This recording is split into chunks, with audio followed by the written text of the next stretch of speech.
Olá pessoal, tudo bem com vocês? Hoje eu queria falar um pouquinho aqui sobre meritocracia, né? E eu vi outros dias aí, em um canal no YouTube, um carinha comentando sobre meritocracia. E era um vídeo tentando convencer as pessoas de que meritocracia não existia, né? Que as pessoas não partem de pontos iguais, que é uma coisa que eu não vou discordar aqui, né? O título do vídeo já é sugestivo, né? Meritocracia, para mim, não existe, é um mito, na verdade.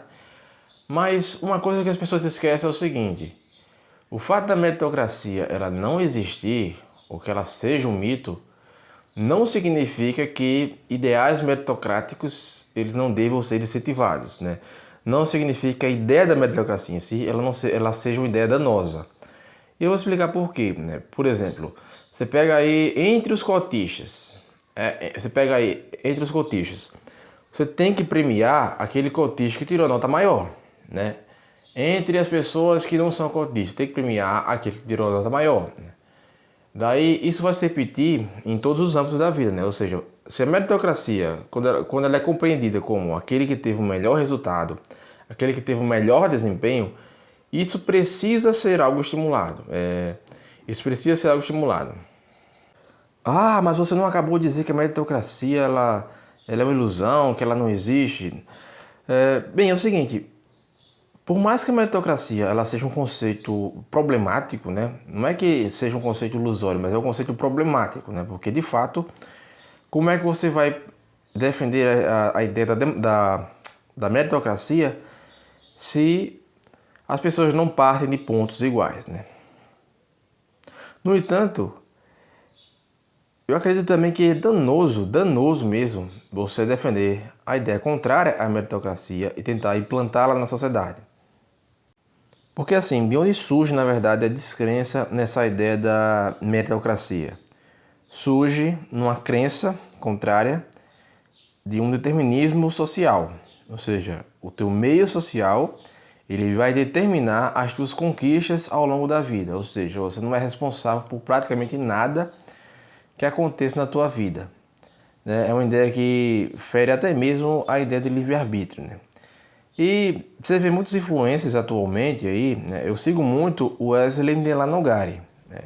E ele é um dos caras que sustentam essa ideia de que o ambiente é o que faz você se desenvolver, né? O ambiente é que faz com que você consiga tomar decisões. Só que uma peculiaridade que eu queria ressaltar aqui no pensamento do Wesley, né, que não é um pensamento só dele, na verdade, né, ele é muito mais um divulgador de ciência aí, é o seguinte: é que por mais que o ambiente ele determine muita coisa, o que acontece é o seguinte: o teu ambiente ele precisa ter um ideal meritocrático para que você consiga se desenvolver. Kelvin, como assim, né? O teu ambiente não pode ser um ambiente que estimula ideias de fracassados, né? Ainda que, ou seja, então assim, a meritocracia é um ideal falso, óbvio, né? É um ideal problemático. Mas se o teu ambiente, né? Ou seja, vamos pegar aqui a ideia do determinismo social. Se esse teu ambiente, ele é um ambiente que não estimula as pessoas a competirem, que não estimula as pessoas a se esforçarem, né? Que estimula a acomodação, né?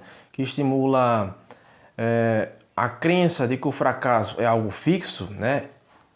Então, esse ambiente, ele será um ambiente danoso para você. Ele será um ambiente que vai te estimular a não crescer. Ou seja, o ambiente ele determina mais do que a meritocracia? Sim, determina. Né? Mais do que a tua escolha individual? Sim, determina. Só que o teu ambiente ele tem que estimular a crença na meritocracia, né? Então, esse é o grande paradoxo aqui, né? O teu ambiente ele precisa estimular crenças na meritocracia, né? Porque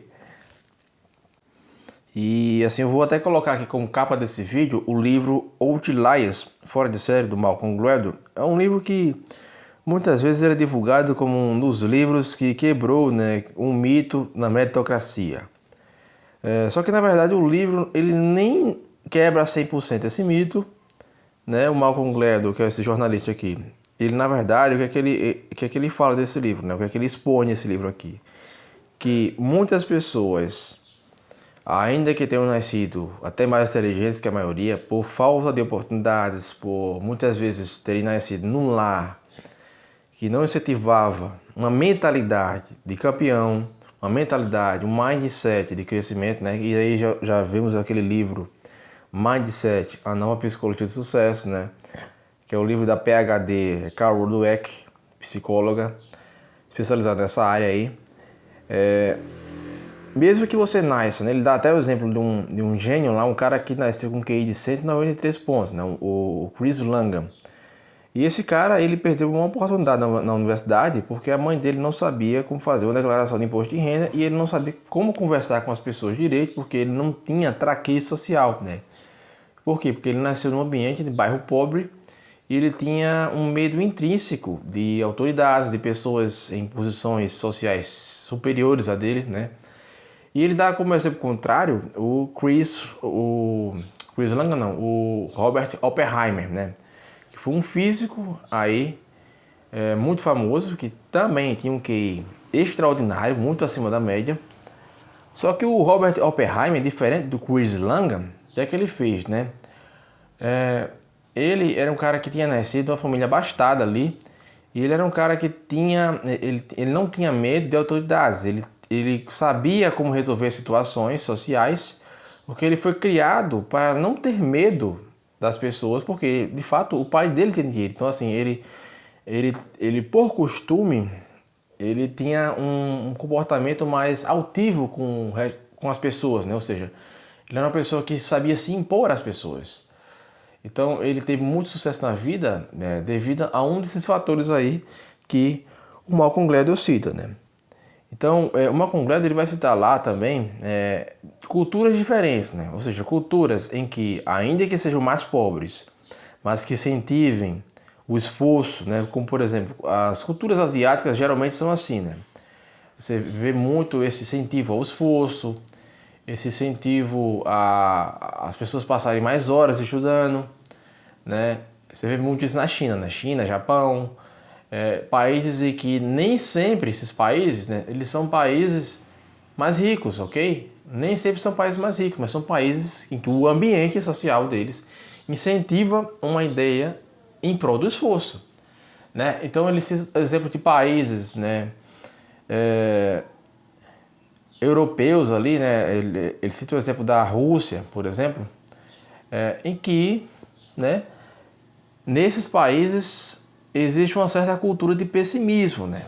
Existe uma certa cultura, era incentivada aí uma certa cultura de derrotismo. Ah, Deus proverá, né? Deus vai fazer acontecer aqui e vai cair do céu. Nós percebemos que o Brasil, ele é um país muito mais próximo das culturas asiáticas ou de culturas que têm uma mentalidade de fracassado, né? E o Brasil não, o Brasil é a segunda opção, né? O Brasil é um país em que a mentalidade do fracasso ela é incentivada.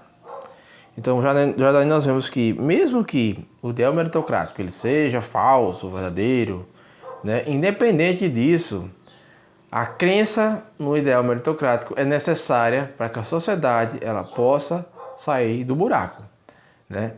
Então é isso.